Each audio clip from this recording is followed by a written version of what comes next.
Regarding the semiconductor devices we learned about in the device course, before we start reviewing the various devices, we will talk about how we will write electrical variable symbols from now on.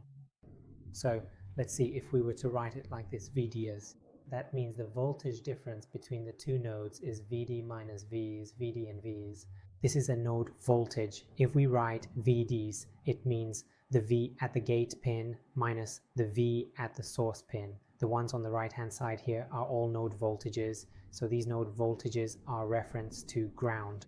Therefore, we won't write it as V source or ground or anything like that. We won't write it that way. And for the voltage between 2 points, we can write it in any way we like. I can also write VSD, which is the voltage at the source minus the voltage at the drain. It's the same thing. It's just that if we say VDs is positive, then writing it as VSD like this means VSD will be negative. Moving forward, we'll have to help each other remember this, but you'll get the hang of it soon enough. And in this course, we will encounter two types of electrical signals, DC signals and AC signals.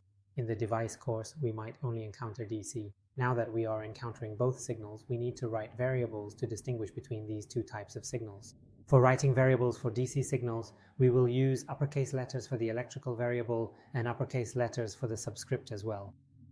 For AC signals, since in this course we will be discussing AC as small signal, therefore the electrical variables are written in lowercase with lowercase subscripts. What are the electrical variables? For example, current, voltage, and power, for instance.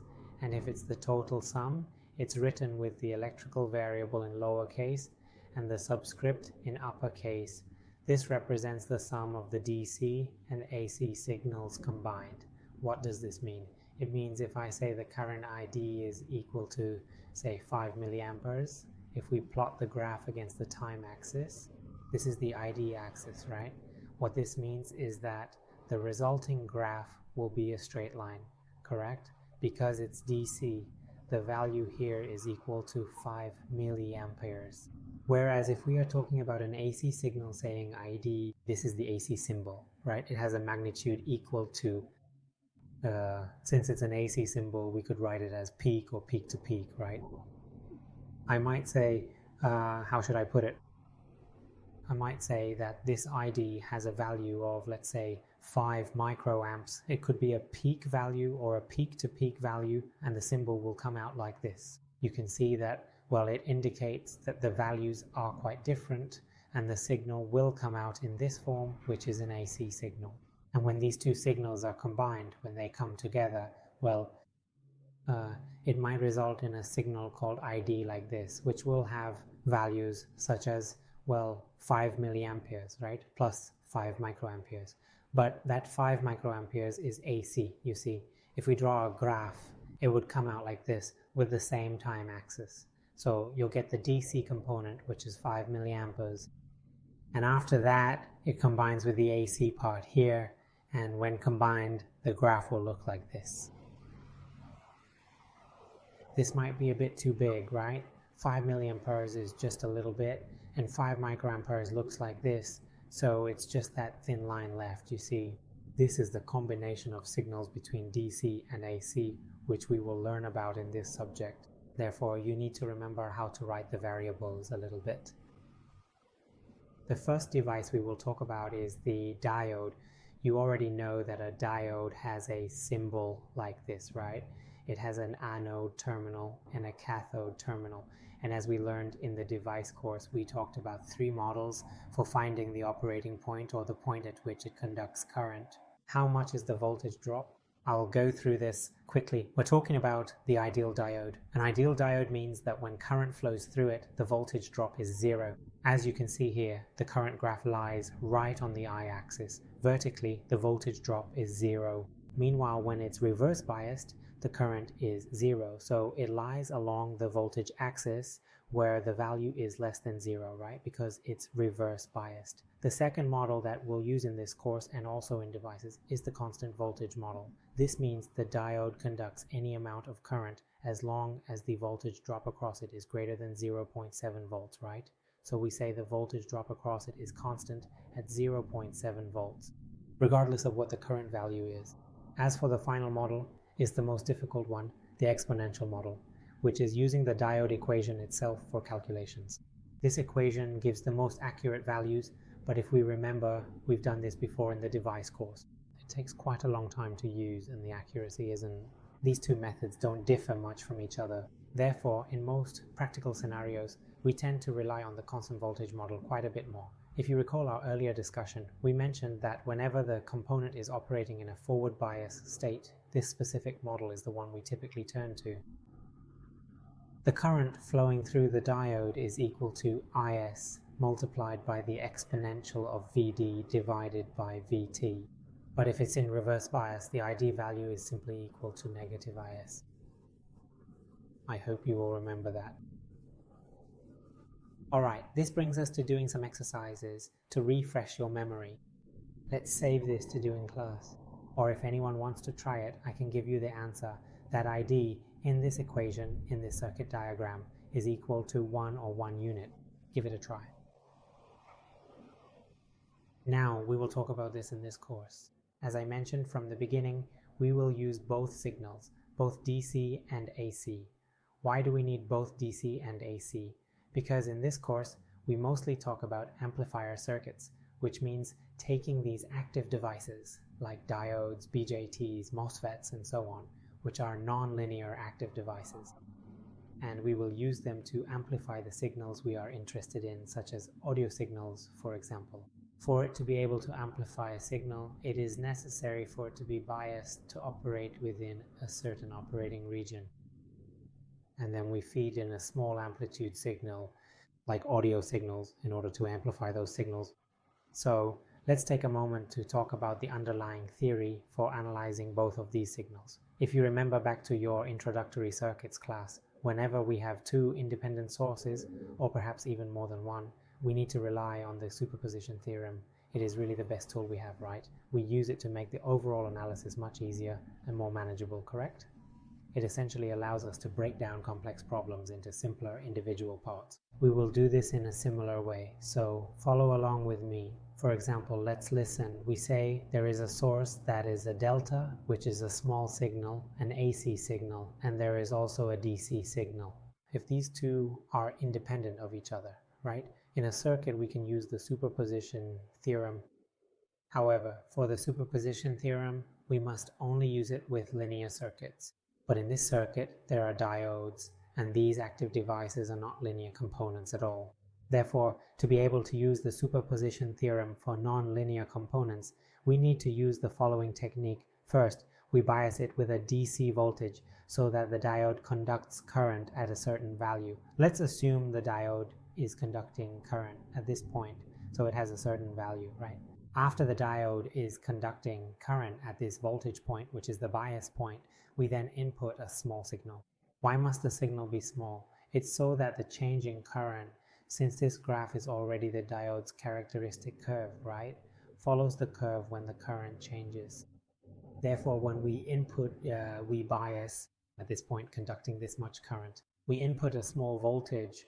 I'm saying that this voltage is only in this range, right? VDD is here, isn't it? Which causes the voltage drop across here to change. The voltage drop across the diode changes for a short duration or by a small amount or has a small value, which causes this ID current to change just by this much.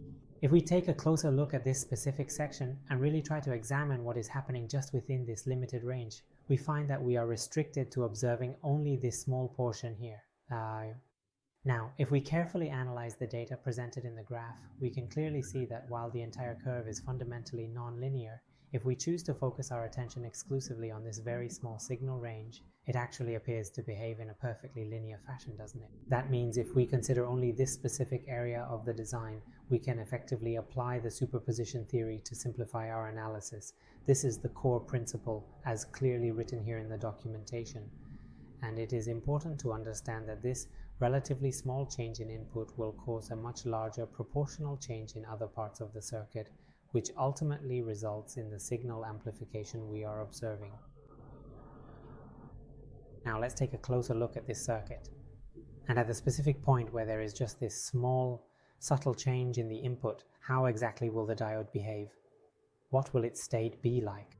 in this area, if you remember, if I were to draw a graph like this, the axis is current, this axis is voltage. We say that we are testing some device. We try inputting voltage and measuring current, inputting voltage and measuring current at many points, and then plotting the graph. We get a graph like this. It absolutely must pass directly through the 0 point on the graph. In this specific manner, we can immediately and confidently answer that the device is a resistor, because the slope, well, how should I put it? It remains perfectly constant throughout the entire range, which is the defining characteristic of a linear resistor. Because if we take a moment to write out the slope, right? Now thinking about this slope, what will its value be? It is defined as delta 1 over delta V, right? And what does that actually represent? Well, it turns out that it is simply equal to 1 over R. We can write any variable we want. That means within the point we are considering, from the bias point, if we move just a little bit, the diode in a small signal acts as if it were a resistor. This brings us to this point, and you can see that here, if we input the delta VD voltage here, it causes delta VD to change. Suppose we input this delta VDD as a triangle wave signal. It causes delta VDD to become a triangle wave like this, which makes the current change linearly as well. You see, the signal shape is identical. If we observe carefully, this has a smaller peak-to-peak amplitude than this distance. The fact that the ID current changes significantly means that delta R here changes significantly, which is how signal amplification occurs. Okay, I'm not sure if I've explained it in a way that you all can understand. Now let's take a look.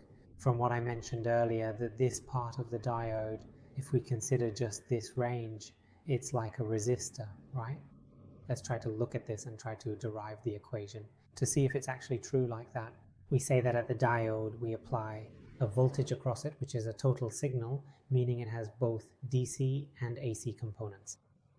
The diode current will be from this equation, right? In forward bias, when in forward bias we say that the slope here is the derivative of the variable ID with respect to VD. When we differentiate the exponential, we get 1 over VT out, and this can be expanded and written like this. And we explicitly state that this specific region of operation must be considered a small signal range. This means the AC signal must be kept very small. In fact, we can safely assume that the AC signal is significantly smaller than the DC bias signal. Because of this assumption, we are left with just this simplified expression, which leads us to a key conclusion. For a diode operating in this small signal mode, the device effectively behaves just like a simple linear resistor.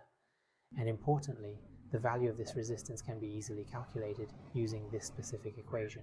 This part is quite important because don't forget that from these circuits, if we are going to use the superposition theorem, well, the DC signal, the signal amplitude must be very small, right? This is essential so that the changes in current or voltage of the active device remain well within the linear range. By keeping the signal small, we ensure the device operates linearly. Once that's the case, we can move forward and use the superposition theorem. Now, what exactly does superposition mean in this context? It simply means that we can analyze one DC voltage source at a time while ignoring the others, right? After that, we then analyze only the small signal. But for the small signal, other components in the circuit must also be in their small signal model form. We can no longer use the diode.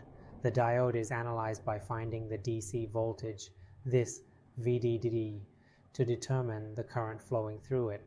After that, when analyzing for the AC signal, the diode acts like a resistor, and that resistance can be calculated from this value right here.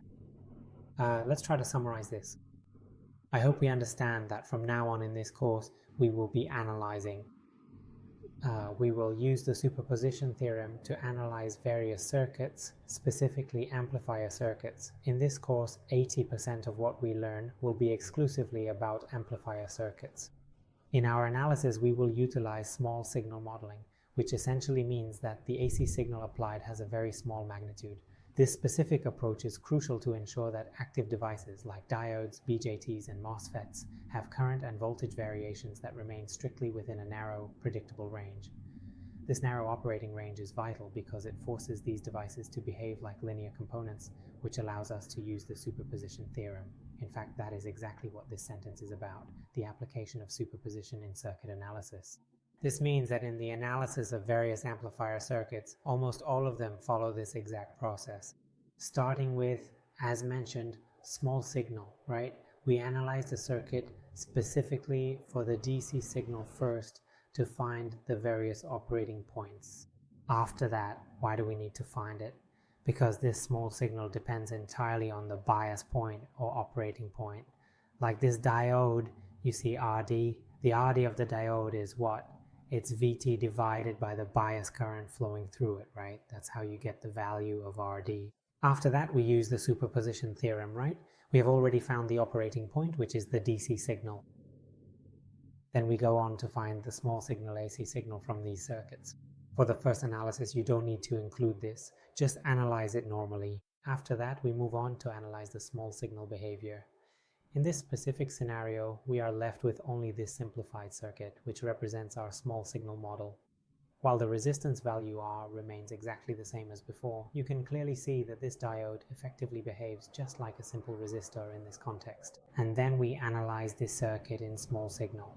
We will continue learning because for amplifier circuits, we only look at a few properties: what the voltage gain is, what the input impedance is, and what the output impedance is. We will look at it in this manner, but please understand that from now on, this is how we will analyze it. This is still just a diode, you see. If it was something like a BJT or MOSFET, the model wouldn't be this simple.